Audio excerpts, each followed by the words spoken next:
Hello दोस्तों, जैसा कि आपने पिछले वीडियो में धारा 144 तक मैंने आपको कवर कराया था। अब आज हम धारा 145 से चालू करेंगे सीआरपीसी का, इसको दंड प्रक्रिया संहिता बोला जाता है। तो धारा 145 देखिए क्या कहती है कि जल या भूमि से संबंधित विवाद, ये सेक्शन 145 का है। फिर आता है धारा 146, विवाद की विषय वस्तु को कुर्क करने की शक्ति है। विवाद की विषय वस्तु को कुर्क करने की शक्ति है, जो विवादित वस्तु है उसको कुर्क करने की शक्ति है।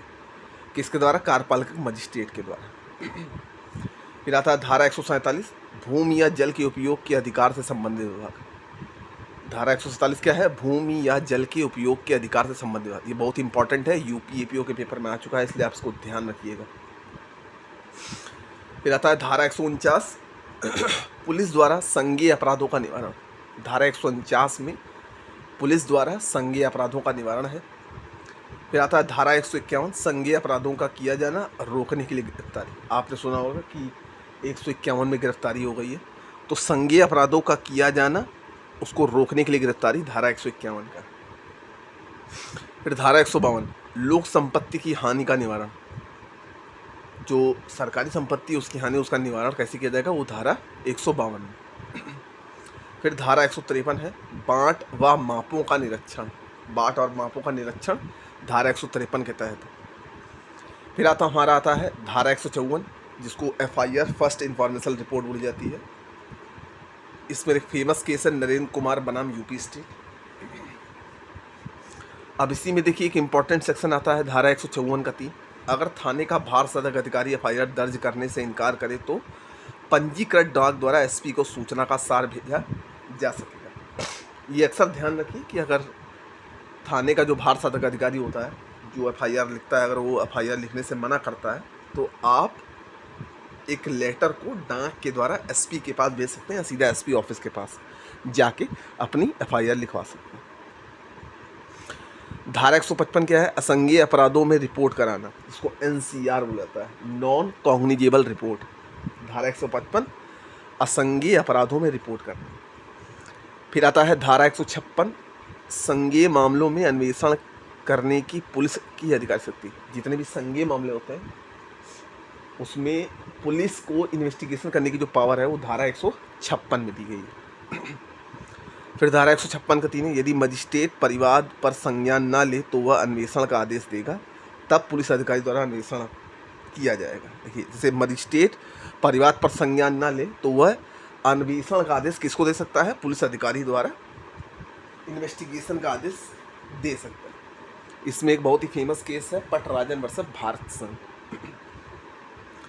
फिर इसमें आता है धारा 157, अन्वेषण के लिए प्रक्रिया, इन्वेस्टिगेशन के लिए क्या प्रोसेस है, ये धारा 157 है। धारा 159, धारा 157 के तहत जिन मामलों में अन्वेषण से इनकार कर दिया गया हो उन मामलों में मजिस्ट्रेट के आदेश से अन्वेषण होगा।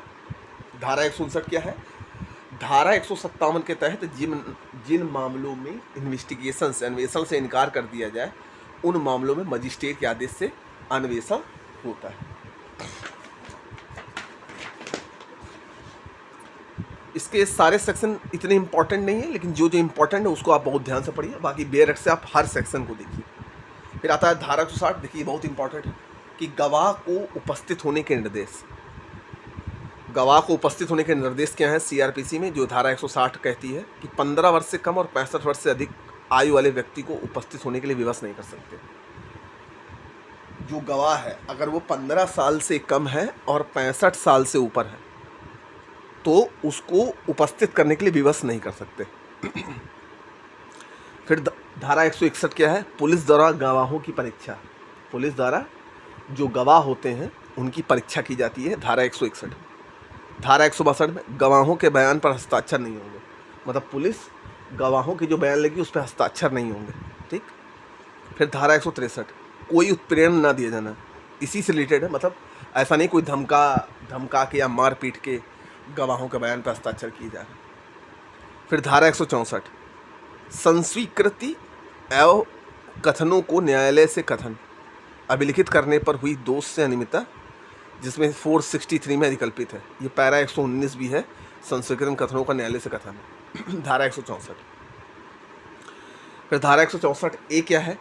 बलात्कार, बलात्कार से पीड़ित हुए व्यक्ति की शारीरिक जांच 24 घंटे के अंदर, ये 164A के अंतर्गत है। इंपॉर्टेंट सेक्शन है, ध्यान रखिएगा कि बलात्कार से जो पीड़ित व्यक्ति है उसकी 24 घंटे के अंदर अंदर शारीरिक जांच होनी चाहिए। 165 पुलिस अधिकारी द्वारा तलाशी, जो पुलिस ऑफिसर होगा उसके द्वारा तलाशी है 165 में। फिर 166A भारत से बाहर किसी देश व स्थान में अन्वेषण के लिए सक्षम प्राधिकारी का अनुरोध पत्र। अगर भारत से बाहर या किसी देश व स्थान में अन्वेषण के लिए सक्षम है तो सक्षम प्राधिकारी को अनुरोध पत्र भेजा जाता है।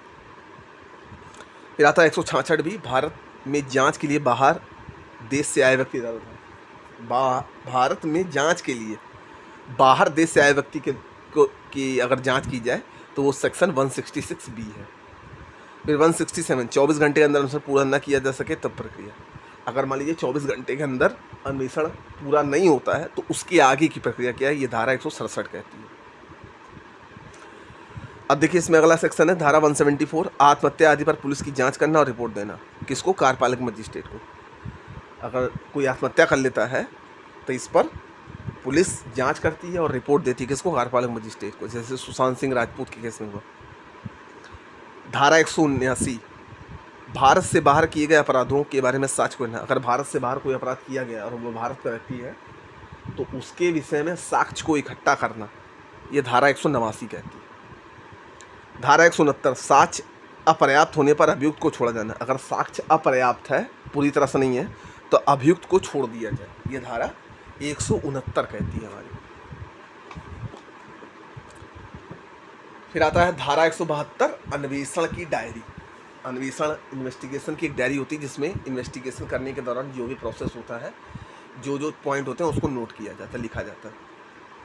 फिर 173 अन्वेषण खत्म हो जाने पर न्यायालय को रिपोर्ट सौंप देना। जब इन्वेस्टिगेशन खत्म हो जाएगा तब पुलिस अधिकारी क्या करेगा? न्यायालय को रिपोर्ट सौंपेगा। फिर आता है धारा 174 आत्महत्या आदि पर पुलिस की जांच करना। ये बता चुके हैं हम पहले, ध्यान रखिएगा, बहुत इंपॉर्टेंट है, यूपी एपीओ में पूछा जा चुका है। 176 मृत्यु के कारण की जांच मजिस्ट्रेट द्वारा। किस कारण से मृत्यु हुई उसकी जांच मजिस्ट्रेट के द्वारा। धारा 181 कुछ अपराधों की दिशा में विचारण करना। कुछ अपराधों की दशा में इन्वेस्टिगेशन का जो स्थान है वो निर्धारित किया जाता है, ठीक। फिर आता है धारा 182 पत्र आदि द्वारा किए गए अपराध, मतलब पत्र के द्वारा जो अपराध किए जाते हैं। आईपीसी का सेक्शन 494 और 495 के तहत, जब इसको आप पढ़ेंगे तब आपको पता चलेगा।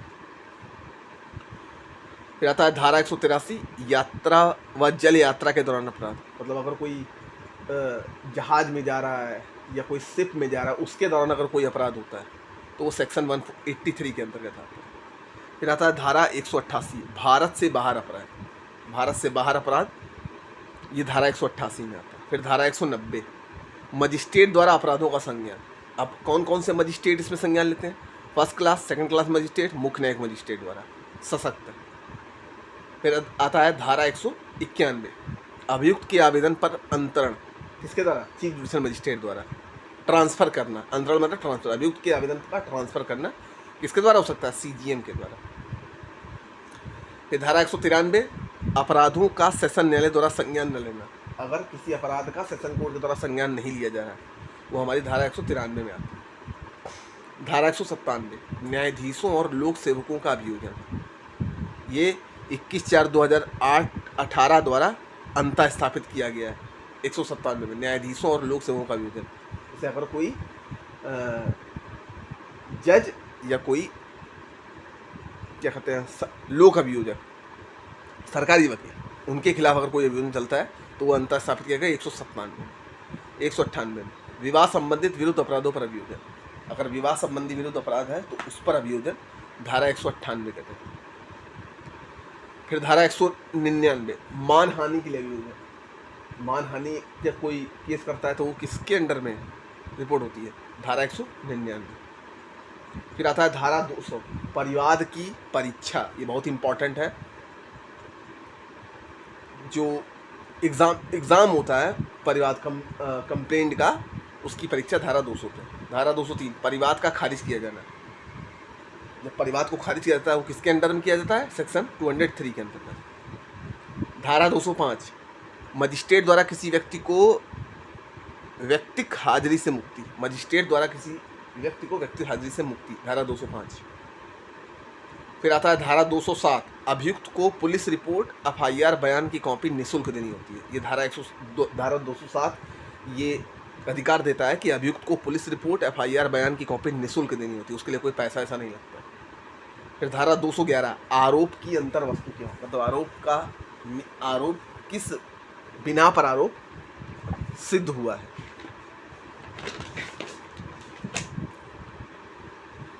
फिर आता है धारा 217, गवाहों को न्यायालय में पुनः बुलाना। किस धारा के तहत?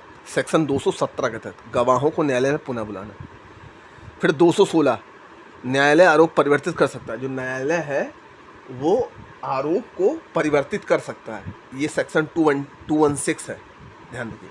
धारा 220, एक से अधिक अपराध का विचारण। एक से अधिक अपराध का विचारण सेक्शन 220 के अंतर्गत। 221, इस बारे में संदेह है कि कौन सा अपराध किया गया। अगर मान लीजिए संदेह है कि इसने कौन सा अपराध किया है, वो सेक्शन 221 के अंदर है। फिर सेक्शन 223, व्यक्ति पर संयुक्त रूप से आरोप लगाया जा सकेगा। धारा 223 के तहत अगर आरोप सिद्ध हो जाता है तो संयुक्त रूप से आरोप लगाया जा सकता है। अब जैसे इसमें देखिए क्या है कि 225 से 235 चैप्टर 18 जो है हमारा, सेशन न्यायालय के समक्ष विचारण किस प्रकार से होता है, क्या प्रोसीजर है। तो 25, 26, 27, 28, 29, 30, 31, 32, 33, 34, 35, मतलब ये पूरा प्रोसीजर है सेशन कोर्ट का। तो सबसे पहले क्या है, सेक्शन 225 क्या है, विचारण का संचालन लोक अभियोजक द्वारा किया जाना। ठीक, विचारण का, ट्रायल का संचालन जो होगा वो लोक अभियोजक द्वारा किया जाएगा। 200। फिर अगला सेक्शन, अभियोजन के मामले में कथन का आरंभ। भाई कथन को प्रारंभ करेंगे, क्या है, क्या मतलब किस मुद्दे पर ये बहस हो रही है।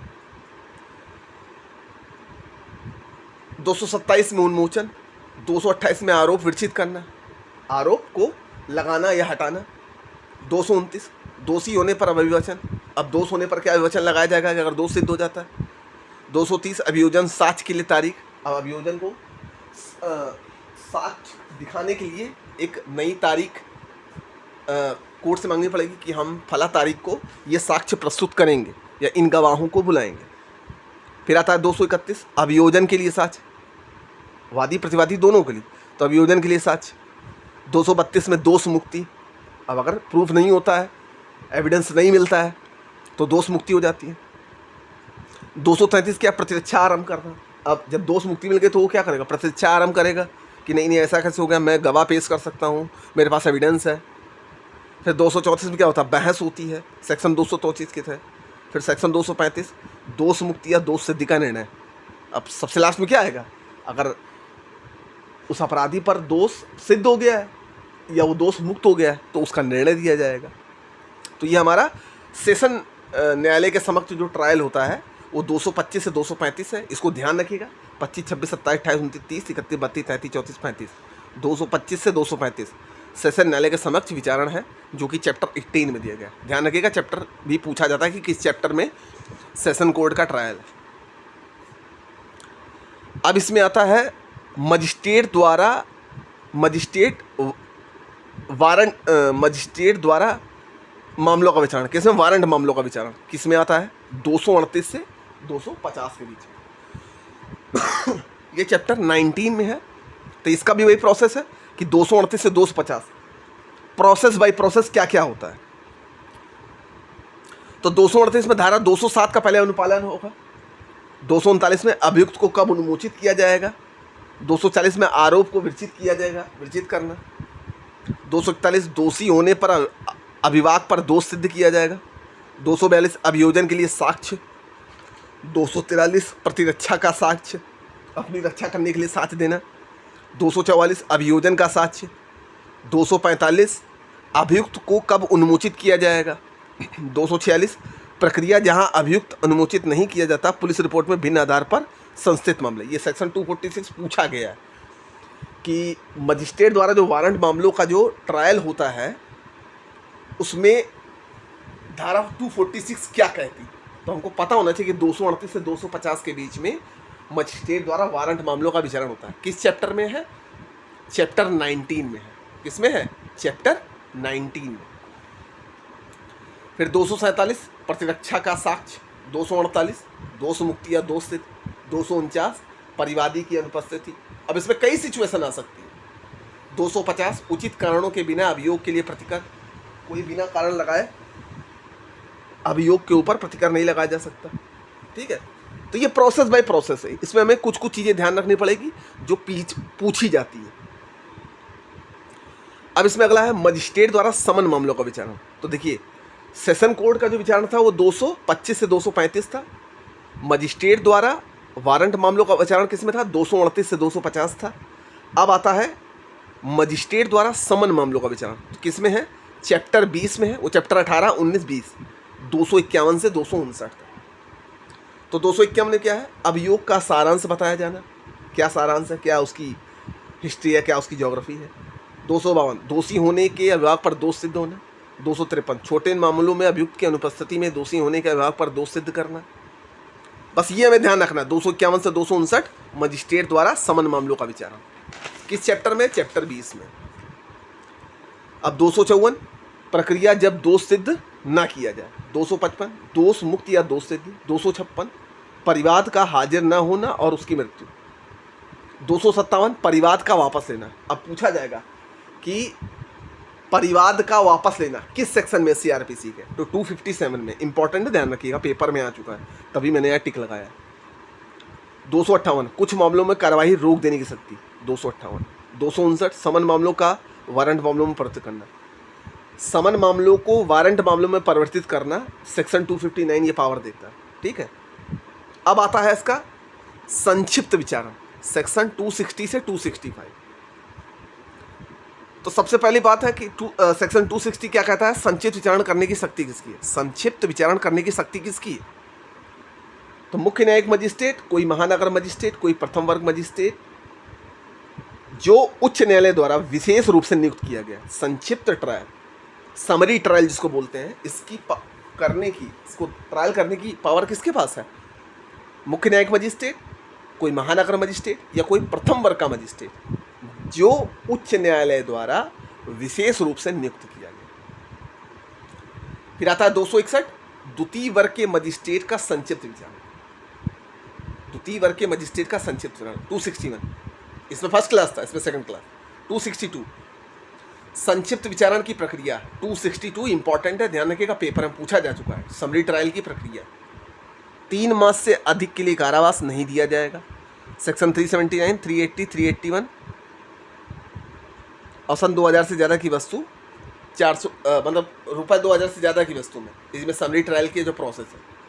263 समरी मतलब जो समरी ट्रायल के विचारणों का अभिलेख नोट किया जाना। 264 विचलित मामलों में निर्णय, कंक्लूजन क्या निकला। 265 अभिलेख और निर्णय की भाषा। तो ये समरी ट्रायल का आता था 260 से 265। अब अगर हम इसका रिवीजन करें तो 225 से 235 किसका था? सेशन कोर्ट का ट्रायल। फिर 238 से 250 किसका था? मजिस्ट्रेट द्वारा वारंट मामलों का ट्रायल। ठीक है, फिर उसके बाद 251 से 260 क्या था? 251 से मजिस्ट्रेट द्वारा समन मामलों का विचारण। फिर 260 से 265 संक्षिप्त विचारण। ठीक, ये ध्यान रखना सेक्शन भी, और कुछ कुछ सेक्शन जो बहुत इंपॉर्टेंट है, जैसे परिवाद का वापस लेना 257 में, परिवाद का हाजिर ना होना या उसकी मृत्यु 256 में है, ये ध्यान रखिएगा। अब देखिए, अब इसमें आता है जो मोस्ट इंपॉर्टेंट है, अभिभावक सौदेबाजी, जिसको प्ली बार्गेनिंग बोलते हैं।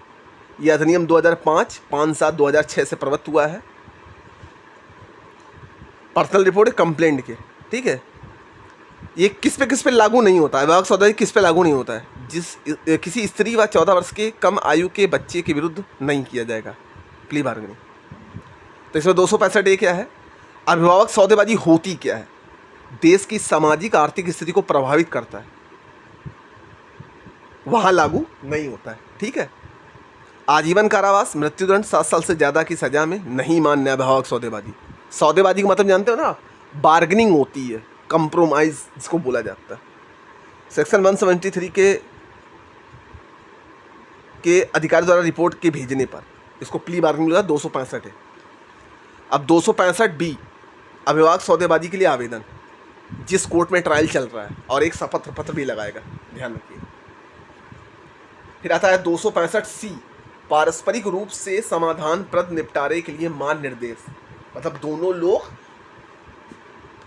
परस्पर रूप से समझौता कर लें। तो अभिभाषक सौदेबाजी का मतलब यही होता है कंप्रोमाइज करना। 265 डी, पारस्परिक रूप से समाधान प्रद निपटारे की रिपोर्ट न्यायालय के समक्ष पेश करना। अब अगर दोनों मान गए तो उसकी रिपोर्ट किसको करेंगे? न्यायालय के सामने पेश करेंगे। 265 ई, मामले का निस्तारण। मामले का निस्तारण पीड़ित को प्रतिकर प्रदान करेगा अगर निस्तारण होता है तो। 265 एफ, न्यायालय का निर्णय। 265 जी, निर्णय की अंतिमता, डिसीजन क्या है। 265 अभिभाषक सौदेबाजी में न्यायालय की शक्ति। अब प्ली बार्गेनिंग में न्यायालय की शक्ति क्या है? 265 एच में। ठीक है, तो A B C D E F G H इस तरह करके 265 A, 265 B, 265 C, D E F G H plea bargaining से संबंधित, अभिभाषक सौदेबाजी से संबंधित है। 265 आई, अभियुक्त द्वारा भुगती गई सजा की अवधि का मुजरा अधिरोपित कारावास के दंड के विरुद्ध किया जाएगा। ठीक। 265 जे, व्यावृत्ति सेविंग। ठीक है। 265 के, अभियुक्त के कथनों का प्रयोग नहीं किया जाएगा। 265 एल, अध्याय का लागू ना होना, शिशु और किशोर पर लागू नहीं होगा। ठीक। अब आता है 266, बहुत इंपॉर्टेंट है, कारागार में परिरुद्ध या निरुद्ध व्यक्ति की हाजिरी की परिभाषा। ये 266 में दिया गया है। 267, बंदियों को हाजिर कराने की उपेक्षा करने की शक्ति थाने के भारसाधक अधिकारी को। ठीक है ना, ये 267 का था। ये 266 कारागार में परिरुद्ध या निरुद्ध व्यक्ति की हाजिरी की परिभाषा दी गई है, और 267 में बंदियों को हाजिर कराने की उपेक्षा करने की शक्ति दी गई है। किसके द्वारा? थाने के भारसाधक अधिकारी द्वारा। 269, कारागार के भारसाधक अधिकारी का कतिपय आकस्मिकता में आदेश को कार्यान्वित न करना। ठीक है, 269 उतना इंपॉर्टेंट नहीं है, लेकिन देख लीजिएगा। 270, बंदी का न्यायालय में अभिरक्षा से लाया जाना, मतलब जो अपराधी है जिसके ऊपर दोष आरोपित किया गया है उसको सिक्योरिटी में लाया जाना। 271, कारागार में साक्षी की परीक्षा के लिए कमीशन जारी करने की शक्ति। अगर कारागार में साक्षी की परीक्षा करनी है तो उसको कमीशन जारी करने की शक्ति किसमें है? 271। ठीक है। अब आता है चैप्टर 23, जांचों और विचारणों के साक्ष्य लेने और अभिलिखित करने का। ठीक है, तब देखिए पूछा जाता है कि न्यायालय की भाषा किस सेक्शन में है? धारा 272 में। न्यायालय की भाषा धारा 272 में। धारा 273, साक्ष्य का अभियुक्त की उपस्थिति में लिया जाना। साक्ष्य को अभियुक्त की उपस्थिति में लिया जाएगा, ये सेक्शन 273 कहता है। 274, समन मामलों और जांचों में अभिलेख, किस सेक्शन में? धारा 145 से 148 के बीच। 275, वारंट मामलों में अभिलेख। 275, वारंट मामलों में अभिलेख। ये पढ़ते रहिएगा ध्यान से, एक बार नहीं, कम से कम 20 बार 25 बार। तो ये ध्यान रखिएगा, 272 में किसकी है? न्यायालय की भाषा है। AIB वाले पेपर में पूछा था। धारा 277, साक्ष्य के अभिलेख की भाषा। साक्ष्य के अभिलेख की भाषा किसमें? धारा 277 में। 278, जब ऐसा साक्ष्य पूरा हो जाता है तब उसके संबंध में प्रक्रिया। 275 व 276 के अधीन लिया गया साक्ष्य। 275 और 276 वारंट मामलों में अभिलेख और सेशन न्यायालयों के समझ विचारणा में अभिलेख। ठीक। 279, अभियुक्त या उसके प्लीडर के साक्ष्य को भाषांतर सुनाया जाना, मतलब प्लीडर अभियुक्त को जो भी साक्ष्य लिया है उसको उसकी भाषा में समझाएगा। 280, साक्ष्य की भावभंगी के बारे में टिप्पणियाँ, पीठासीन न्यायाधीश और मजिस्ट्रेट द्वारा। 281, अभियुक्त की परीक्षा का भी। 282, दुभाषी ठीक भाषांतर करने के लिए आबद्ध होगा, मतलब डबल, इंग्लिश हिंदी दोनों में। फिर आता है 283, उच्च न्यायालय में अभिलेख। उच्च न्यायालयों में अभिलेख 283। न्यायालय की भाषा किसमें दी? 272 में। ठीक। तो इस वीडियो को यहीं तक रहने देते हैं, और नेक्स्ट वीडियो में आपको हम CRPC पूरी तरह से कंप्लीट कर देंगे। तब तक के लिए धन्यवाद। वीडियो को पूरा देखिएगा, बाकी तो फिर